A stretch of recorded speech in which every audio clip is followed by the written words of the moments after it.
L'utilisation des assembloïdes. Donc les assembloïdes, c'est différents types cellulaires, donc musculaires, nerveux. L'idée, c'est pour diminuer l'utilisation des animaux et l'utilisation des cellules humaines. Donc là, c'est des iPS, c'est des cellules humaines. Donc à terme, ça peut être utilisé pour la dermatologie. Là, on n'a pas la peau dessus, mais on a tout ce qui est moelle épinière et tout ce qui est musculaire. Et je vous invite à aller voir la vidéo sur internet. C'est donc l'organoïde là que vous voyez en bas. Ici, vous voyez.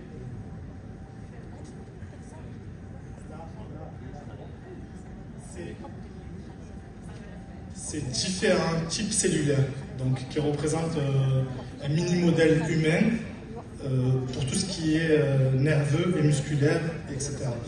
Et donc ce type de modèle peut être utilisé pour mimer le modèle nerf-peau pour ce qui nous intéresse aujourd'hui, la dermocosmétique. Donc ça, c'est un peu la médecine du futur. Et en plus, ça peut être spécialisé à chaque patient. C'est-à-dire que si des personnes ont un eczéma ou une pathologie spécifique, on peut faire un prélèvement de leur peau, dériver ces cellules, les rendre comme des cellules souches et ensuite les utiliser pour faire des tests spécifiques pour les différentes pathologies.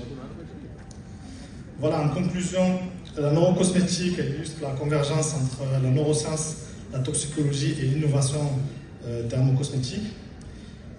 On se dirige vers une cosmétique d'émotion plutôt, du coup, on n'est plus sur une cosmétique de la peau, mais une cosmétique qui va prendre en compte l'émotion, et donc avec des effets mesurables sur du sang du visage.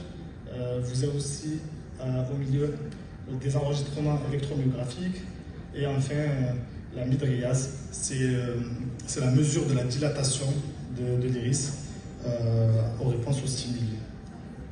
Elle va avoir un effet direct sur la cortisol, donc elle va inhiber la cortisol, et en même temps, elle va avoir cet effet dont je vous parlais tout à l'heure, cet effet neurocosmétique, c'est qu'elle va produire elle va activer la production de la bêta-endorphine, et la bêta-endorphine, ça va être comment dirais-je, perçu par les neurones, et cela elle va être froide, et il y aura moins de sang et d'affluence de sang au niveau de la peau, donc tout ça aura des perturbations du cerveau. Et vous avez les influences internes, comme les émotions, comme juste la peau est quand même le plus grand organe de l'organisme, et cette peau va être innervée et va être le siège de plein de terminaisons nerveuses, comme on va pouvoir le voir plus tard. Et cette innervation va moduler l'activité des neurotransmetteurs et améliorer la réaction de la peau face aux facteurs externes et internes. Vous parlez du contact entre les axones et les cellules.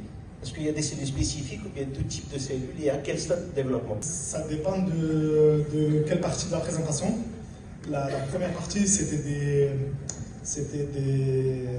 cellules embryonnaires, donc c'était des DRG. Embryonnaires. Des DRG avec des kératinocytes. L'idée, c'est de mimer des kératinocytes et c'est quelques autres types cellulaires. On peut aussi faire des explants on peut aussi également avoir des explants de peau. Donc il y a une multitude de combinaisons possibles. La peau à quel niveau? Le dermique ou le dermique? Le dermate fait plusieurs types de cellules, c'est pas homogène. Oui. Oui, non, mais le contact va se faire sur des cellules qui sont censées recevoir le neurone. Parce qu'il y a la communication, en fait, elle va dans les deux sens. Donc, par exemple, si vous prenez un neurone moteur, vous n'allez pas avoir un contact avec la peau. Il va se faire avec une cellule musculaire et il faut l'acétylcholine et vice-versa, la reconnaissance de l'un et de l'autre pour créer le contact et avoir les récepteurs à l'acétylcholine. Et enfin, la dernière partie qui était la plus innovante, le papier est encore dans le bioarchive, il n'est pas encore terminé, il y a une version finale qui va sortir. Là, c'est carrément des cellules humaines. Ouais, je vais vite en général sur cette partie-là, mais c'est la partie la plus intéressante et la partie la plus, je dirais, la plus technologique. C'est des cellules humaines, et c'est ce que j'essaie de dire à la fin, c'est que du coup, on peut faire des tests ciblés. Là, c'est pour l'étude de la sclérose latérale amyotrophique, toutes les maladies du neurone moteur, mais on peut créer des modèles maintenant, des mini-cerveaux. On peut faire des modèles nerfs-peau, on peut faire des mini-poumons. Et donc, il y a un excellent laboratoire de Montpellier que je connais qui fait ça déjà, des modèles 2. Tous les labos sont en train d'accélérer. Tous les labos qui travaillent sur les IPS sont en train de faire des mini-organismes pour les études du cancer et pour une médecine spécialisée. Une médecine à l'échelle individuelle, je dirais. Même pas spécialisée, on est sur l'échelle individuelle avec chacun son propre micro-organisme.